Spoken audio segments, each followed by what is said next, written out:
Welcome back to the channel, guys. I hope your weekend is going on well. As always, I have a number of interesting updates for this video, and I'm going to start quickly with the one that concerns Amunike and his chances of becoming Nigerian Super Eagles head coach. Of course, in the previous video, we talked about Amunike obviously being rumored as the person that the sports minister, Senator Eno, wants to take over the Nigerian Super Eagles head coach job. But on the other hand, NFF's technical committee are reportedly backing or getting behind Coach Finidi as the person to take over from Peseiro. And this has kind of brought some kind of clash between the ministry and NFF. But the latest right now that has just broken out is the fact that Amunike over the weekend has some sort of legal issues that was brought to the public, and this issue apparently is a very serious issue and might have reduced or dampened his chances of becoming a Nigerian Super Eagles head coach.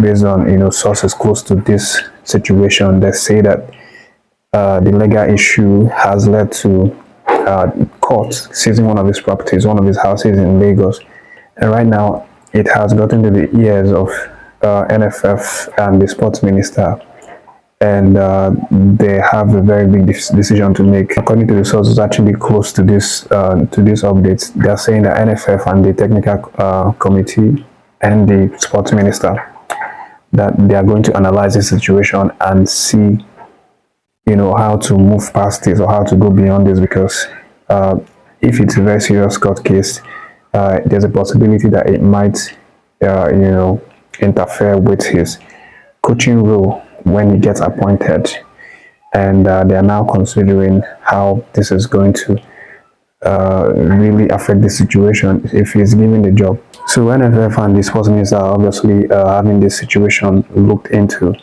and of course what this means. It means that if they find that this court situation might be something that would infringe in the time that would be required for Amunike to put into the work, then it means that he might not be selected, or he will not be selected, because obviously the NFF, the ministry, they would not want someone who has divided attention to take over the role. So what this means is that Finidi might be someone that's going to be favored ahead of Amunike right now because of this situation.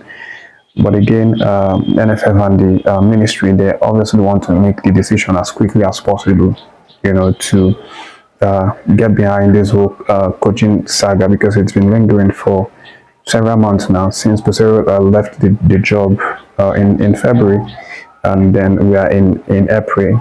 Still, we've not seen any new coach, so they want to get the situation done very quickly. And the update is that we are still told to expect the new coach within this week. Today is Monday, and they've given us the rest of the week to actually look forward to that one.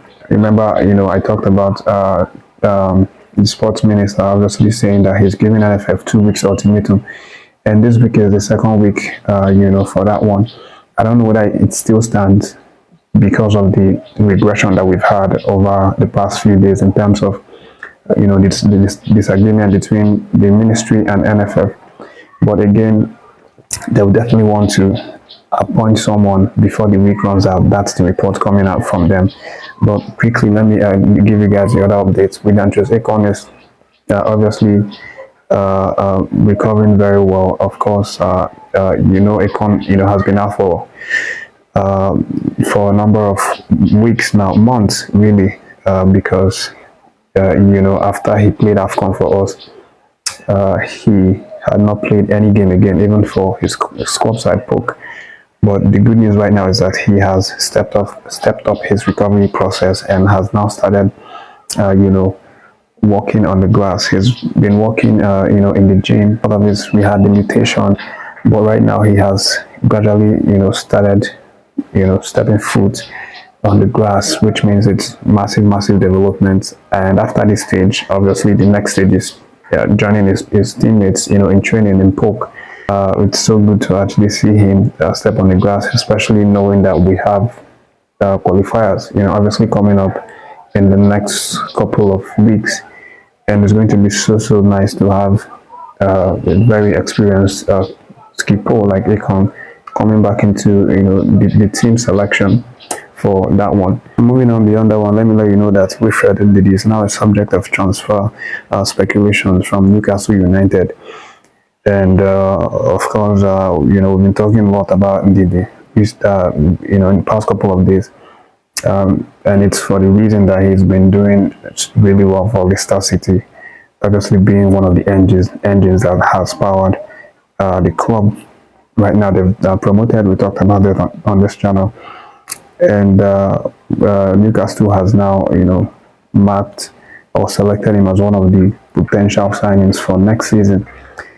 And the previous video, I obviously revealed that they said that he is not really willing to move to another Premiership club side unless that club side is within the top 6. And of course, Newcastle right now showing interest. They don't appear to be in the top 6 at the moment because of they've had a series of bad results in the last couple of games, which now reduce them to the 7th position. But they're just in the 7th position with 1 point less, having 53 points, and Manchester United having 54 points. And there's still like 3 games, to be played. So it means that it's still possible for them to be in the top 6. And of course, if the reports, coming from Ndidi, the close aide to Ndidi, who actually revealed that he didn't say that by himself, actually was someone that was close to him. But if any of this is true, then Newcastle are going to have to make sure that they fight to get to the 6th position if they want Ndidi to actually even give them ears. But again, let's see how that one turns out. Leicester City are obviously going to be promoted next season, and then they're going to be in the Premiership. Ndidi contract ends this summer, so if he gets a renewal, he might accept it and stay.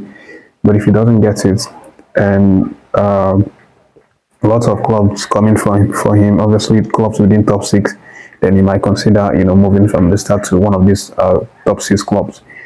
If that doesn't happen and he doesn't get a renewal, then going to go outside of the EPL and play somewhere else. That's based on a close source to Ndidi. But it's obviously very good.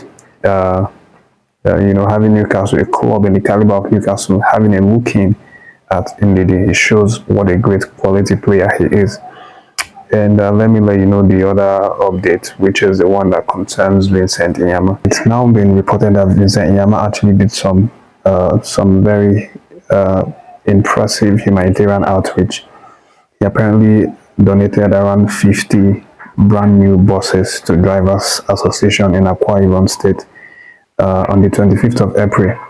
I don't know why the media did not cover this enough, because this is something really huge that he did. It should be getting a lot of media reactions, media trend, and all of that, because we know what this means for this drivers. Obviously, it's going to go a long way to help them stay in the job, help them provide for their families, etc. I just wanted to bring that in this video to give Enyeama his flowers for actually doing something really nice, something philanthropic like this. That's the update, guys. React to any of the stories that you feel connected to, and I appreciate you guys for tuning in to watch the video. Don't forget to like the video and share it to get across to a lot more audience, and subscribe if you've not done so. Have a great day ahead. Take care of yourselves.